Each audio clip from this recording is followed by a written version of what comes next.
I went to the gym for the first time at 14. It had been a long wait, as that was the minimum age allowed to work out. And every day up until that point, I'd watch my dad come home around 6 p.m. and take off his smelly leather workout gloves and make himself a chocolate protein shake while gasping for breath and drenched in sweat. It was like he came back from a battle or something, and I was instantly intrigued. Once I was finally able to join him in the gym, it was love at first sight.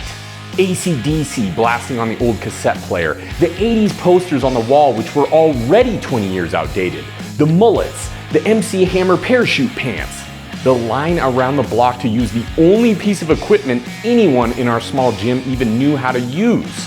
This was the strangest, most bizarre place my 14-year-old self had ever been to, and I had to have more.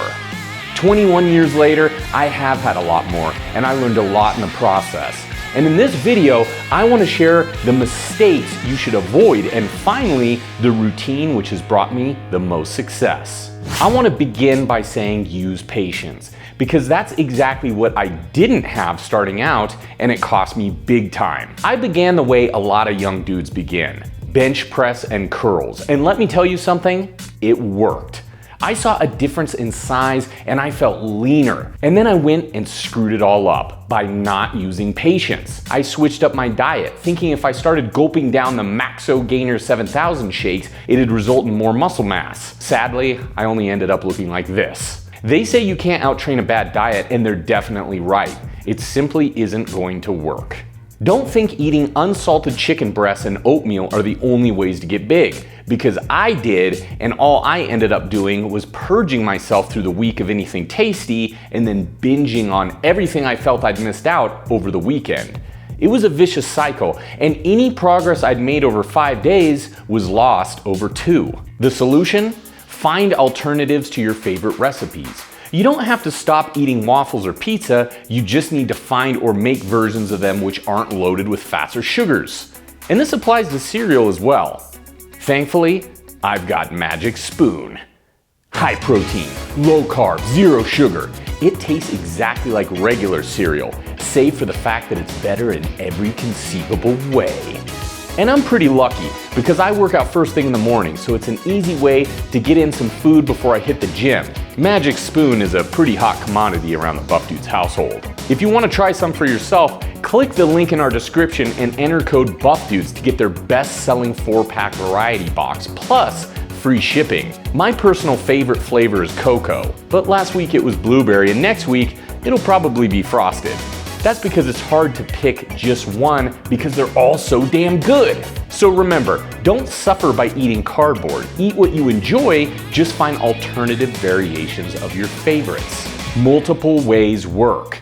Bro splits, 5x5, German volume training, upper lower body, push-pull. There's a lot of different workout routines out there, and there's going to be advocates and detractors for each one. I've tried them all, and you know which ones work best? All of them. You know what doesn't work? Procrastinating on which one you should pick and doing none of them at all. Here's a big thing to keep in mind when performing any of these methods. Learn proper form, stay consistent, keep rest times low, and remember to take a few days during the week off. Remember, you don't get stronger after the workout, you get stronger after the recovery. And chances are you're gonna see a lot of the same exercises in all of these training methods. Bench press, overhead press, pull-ups, bicep curls, until you've been working out long enough where you really begin to understand your body and what direction you'd like it to go in, whether that be powerlifting, bodybuilding, using it for a specific athletic sport, or just general health. Chances are you're gonna see great progress on any training program. People will sometimes make fun of bro splits, and if you don't know the term, it basically means devoting one day to a certain body part. So Monday would be chest, Tuesday back, Wednesday legs, and so on. And this training method is sometimes looked down upon. But the funny thing is, bro splits were our gateway into the gym and what helped us to fall in love with working out in the first place. And in the process, we made some damn good gains while hanging out with friends, listening to music, and doing a ton of bicep curls. Sure, we eventually implemented push-pull routines and 5x5, but the important thing is we were in there, learning just a little bit more each day and getting better and better. My perfect routine.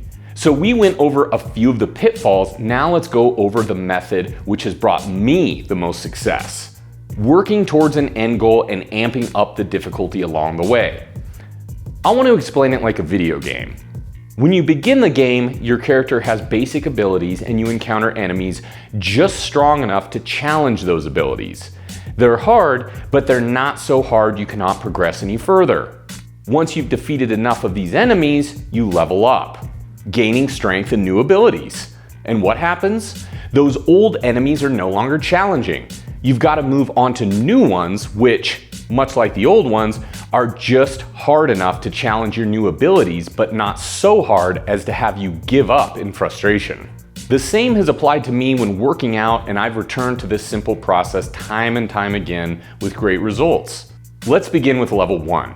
In level 1, I'll spend a period of time focusing on large compound exercises such as squats or overhead press, performing full body workouts 3 to 4 times a week and doing 5 sets of 5 reps on 4 to 5 individual exercises each day when I'm in the gym. This not only helps to engage all my muscles, it also helps with strength and that initial spark of consistency.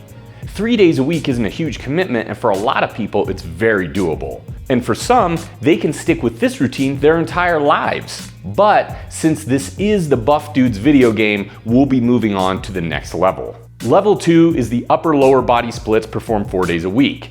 This is pairing up any exercises which feature the upper body on one day and the next day pairing up lower body exercises only.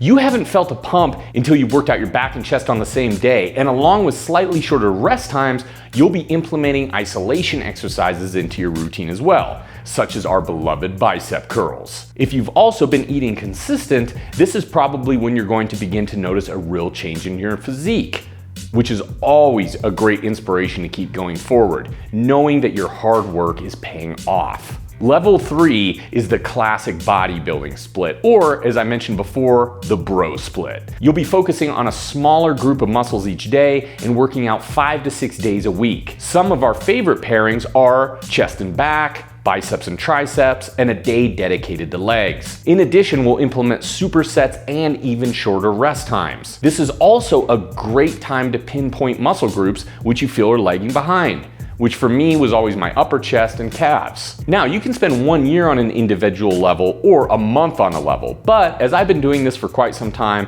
I'll usually spend about 1 month on each level of this game.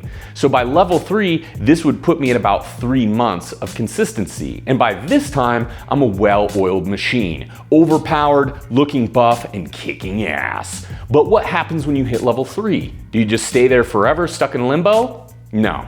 Just like in any good action RPG, you reset back to level 1, except now it's level 1 nightmare mode. You've got all your prior abilities and you're facing the same enemies, but now they're just a little bit harder, ready to push you to compete, but not so hard as to make you give up in frustration. And that video game analogy, when applied to working out, is really the basis of my success. Progress, gain strength and knowledge, apply those newfound abilities, and begin again at just a slightly more difficult level. Not only does the variety keep things refreshing, it's something both beginners and the more advanced alike can enjoy. And it sure as hell has worked for me. So I hope you enjoyed this video, and I hope you're able to use a few of the things which have helped me out on the path to becoming a buff dude.